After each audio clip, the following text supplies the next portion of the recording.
नमस्कार दोस्तों, मैं प्रकाश कुमार आप सभी का स्वागत करता हूं आपके अपने इस चैनल पर जिसका नाम है A1 लिबर्टी अकेडमी। आज हम आपके सामने कुछ क्वेश्चंस रखने जा रहे हैं जो आपके एग्जाम में 100% पूछा जाता है, चाहे वो बीपीएससी का एग्जाम हो, चाहे वो आपका जो है यूपीएससी का एग्जाम हो। और जैसा कि आप जानते हैं, हाल ही में जो है बिहार में बीपीएससी का एग्जाम लेने जा रहा है टीचर के लिए। तो यदि आप बीपीएससी टीचर के लिए तैयारी कर रहे हैं तो आप हमारे साथ जुड़ जाइए, बने रहिए। आइए आज बात करते हैं राष्ट्रीय आंदोलन के बारे में। हिस्ट्री का ये आपका जो सिलेबस है वो 1885 से लेकर 1947 के अंतर्गत आता है। आज हम बात करें छोटी मोटी मगर मोटी बातें जो कि बहुत इंपॉर्टेंट है दोस्तों। आप देखिएगा ध्यान से।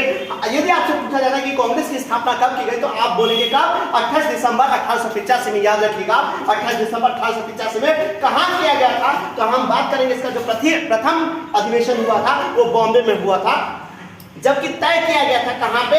तय किया गया था, याद रखिएगा, तय किया था इसका पूना में, लेकिन हुआ बॉम्बे में। कारण क्या है इसका? कारण आप ध्यान रखिए, इसका कारण जो है वो प्लेग है।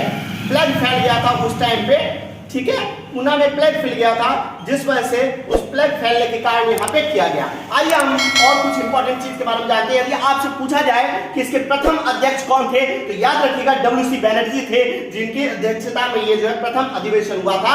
यदि इसके आपसे दूसरा क्वेश्चन जो पूछा जाता है दोस्तों, याद रखेंगे जनक कि कांग्रेस के जनक किसे कहा जाता है? आप याद रखिएगा A.O. ह्यूम इनका नाम है। और ये जो है भारतीय राष्ट्रीय कांग्रेस के जो है इसे जनक कहा जाता था, जिसे पिता कहते हैं। आगे बात करेंगे, यदि आपसे पूछा जाता है कि प्रथम महिला अध्यक्ष कौन थी, है ना, तो आप बोलेंगे कि भारतीय कांग्रेस की जो प्रथम महिला अध्यक्ष कौन थी? एनी बेसेंट थी, ठीक है, एनी बेसेंट थी। और इसके प्रथम भारतीय महिला अध्यक्ष कौन थी? यदि अगर आपसे प्रथम महिला पूछा जाए आप याद रखेंगे एनी बेसेंट थी, जो कि यहाँ पे नॉन इंडियन थी। लेकिन यहाँ पे अगर आपसे पूछा जाता है कि प्रथम भारतीय महिला अध्यक्ष कौन थी तो आप याद रखेंगे सरोजनी नायडू। याद रखिएगा सरोजनी नायडू, ठीक है, बहुत इंपॉर्टेंट है, आपसे बार बार पूछा जाता है एग्जाम में। और 100% लिख करके लीजिए कि यहाँ से आपके जो है 2 क्वेश्चन 100% आने ही आने हैं। आइए आगे बात करते हैं कि इसका जो प्रथम अधिवेशन हुआ था, जो इसकी स्थापना की गई थी, वो कहां पे की गई थी? इसके लिए अधिवेशन वो गोकुलदास तेजपाल संस्कृत महाविद्यालय में इसकी स्थापना की गई थी। उस समय यहाँ पे प्रथम अधिवेशन हुआ था, तय किया गया था इसके लिए कांग्रेस की। यदि अगर और हम बात करें कि प्रथम मुस्लिम अध्यक्ष कौन थे इसके, तो बदरुद्दीन तैयब जी। याद रखिएगा बदरुद्दीन तैयब जी इसके प्रथम मुस्लिम अध्यक्ष थे।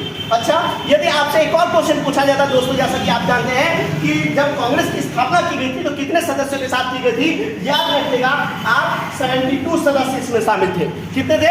72 सदस्य। याद रखिएगा 72 सदस्य में से यदि आपसे पूछा जाए कि मुस्लिम कितने थे तो याद रखिएगा दोस्तों कि 2 मुस्लिम उसमें थे। आगे हम बात करेंगे कि इसमें महिला कितनी थी? महिला यदि आपसे पूछ ले कि महिला कितनी थी तो आप याद रखिएगा इसमें जो है महिला 0 थी, महिला 0 थी, ठीक है। ये बहुत इंपॉर्टेंट क्वेश्चन है, हमेशा आपसे पूछा जाता है। आगे हम बात करेंगे इसमें कुछ और क्वेश्चंस के बारे में जानते हैं हम। चलिए आगे कुछ और क्वेश्चंस के बारे में जानते हैं। यदि आपसे पूछ लिया जाए कि इसकी स्थापना जो है 28 दिसंबर 1885 को की गई थी, वो कहां पे की गई थी? बॉम्बे में की गई थी, आप जानते हैं। क्या आप दूसरे की जो अधिवेशन के बारे में जानते हैं? आप दूसरा अधिवेशन जानते हैं कहां हुआ था? दूसरा अधिवेशन कहां हुआ था? दूसरा अधिवेशन दोस्तों यदि आप सर्च करेंगे तो आप पाएंगे कि ये कलकत्ता में हुआ था, कि कलकत्ता में। याद रखिएगा दूसरा अधिवेशन कहां हुआ था?